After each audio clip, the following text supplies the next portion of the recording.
عبداللہ ابن مبارک رحمۃ اللہ علیہ فرماتے، بہت بڑے محدث عبداللہ ابن مبارک رحمہ اللہ تعالی، امام ابو حنیفہ رحمۃ اللہ علیہ کے شاگرد اور امام بخاری رحمۃ اللہ علیہ کے استاد عبداللہ ابن مبارک رحمہ اللہ تعالی، بہت بڑے عالم. وہ فرماتے ہیں کہ ایک مرتبہ میں سفر کر رہا تھا تو چلتے چلتے راستے میں دیکھا کہ بیابان جنگل میں ایک بوڑھی عورت بیٹھی ہوئی ہے. تو میں نے کہا السلام علیکم، السلام علیکم. تو میں نے کہا السلام علیکم، تو اس نے کہا اعوذ باللہ من الشیطان الرجیم بسم اللہ الرحمن الرحیم سلام قولا من رب الرحیم.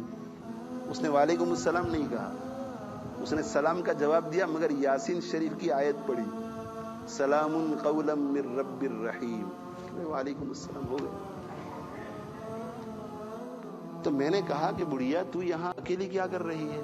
اس زمانے میں تو لوگ قافلوں میں سفر کرتے، تو یہاں اکیلی کیا کر رہی ہے؟ تو اس نے کہا اعوذ باللہ من الشیطان الرجیم من یضلل اللہ فلا ہادی لہ.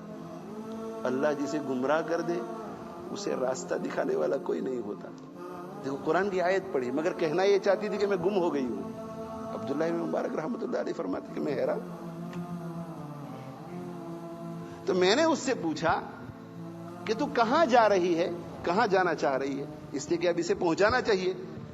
تو اس نے کہا اعوذ باللہ من الشیطان الرجیم سبحان الذی اسری بعبدہ لیلا من المسجد الحرام الى المسجد الاقصی. تو فرماتے کہ میں سمجھ گیا کہ یہ تو جیروسلم جانا چاہتی ہے، جیروسلم جانا چاہتی ہے.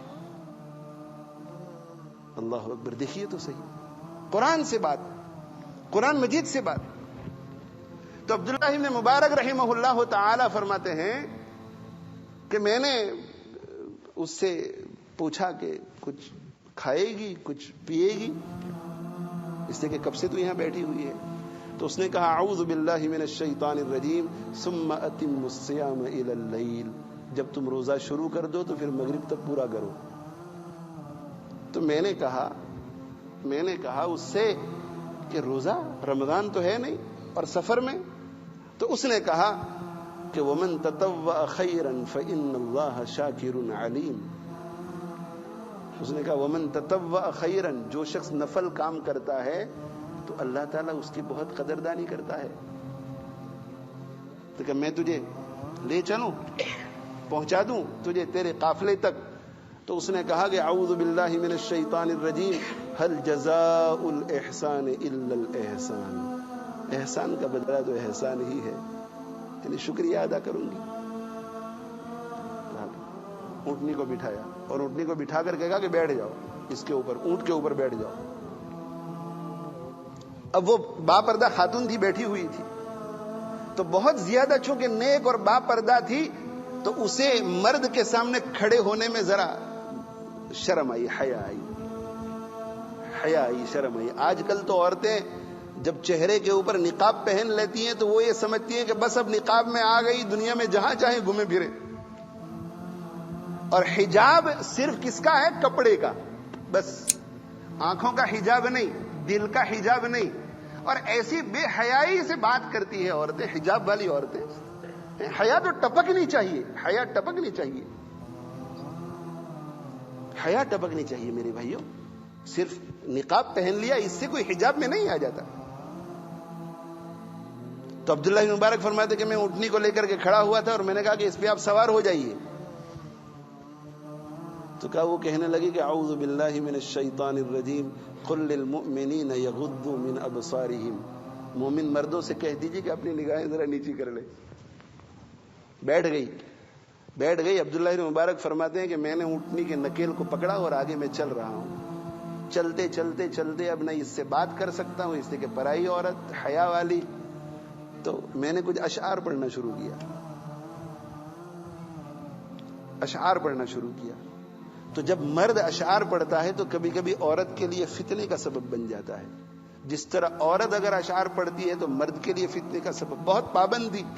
تو اس نے کہا اعوذ باللہ من الشیطان الرجیم واقصد فی مشیک واغضض من صوتک. اپنی آواز کو ذرا پست کیجیے.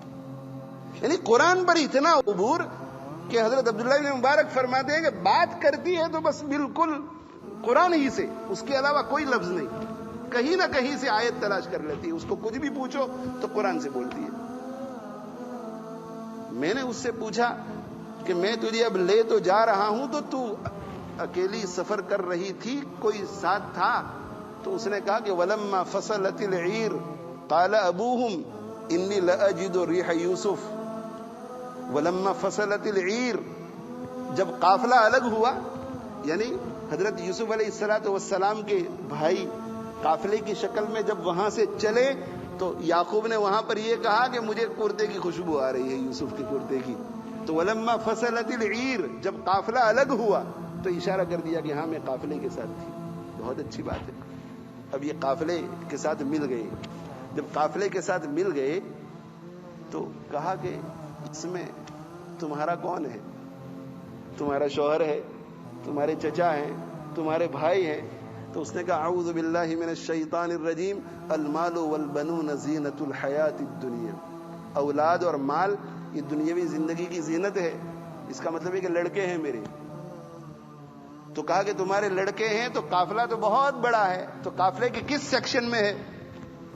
تو اس نے کہا وعلامات وبالنجم هم يهتدون، وعلامات وبالنجم هم يهتدون، لوگ جب سفر کرتے ہیں تو ستاروں کو دیکھ دیکھ کر سفر کرتے ہیں۔ اس میں اشارہ کر دیا کہ میرے بچے تو اس قافلے کے گائیڈ ہیں، بالکل آگے ہوں گے۔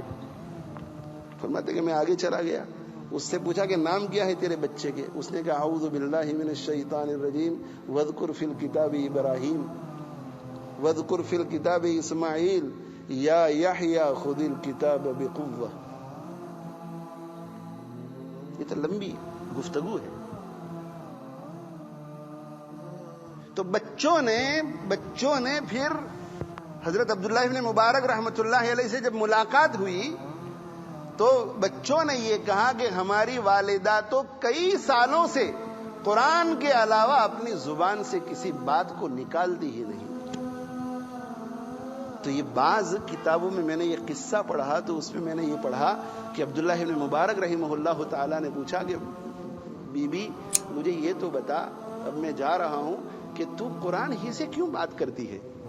قرآن ہی سے کیوں بات کرتی ہے؟ تو اس نے کہا اعوذ باللہ من الشیطان الرجیم ما یلفظ من قول الا لدیہ رقیب عتید۔ جب انسان اپنی زبان سے کوئی بات نکالتا ہے تو کچھ فرشتے ہوتے ہیں جو اس کی باتوں کو لکھ دیتے ہیں۔ گویا اشارہ اس نے اس بات کی طرف کیا کہ میں یہ چاہتی ہوں کہ جب قیامت کے دن میرا نامہ اعمال کھلے تو میرے نامہ اعمال میں قرآن کے علاوہ اور کچھ نہ ہو۔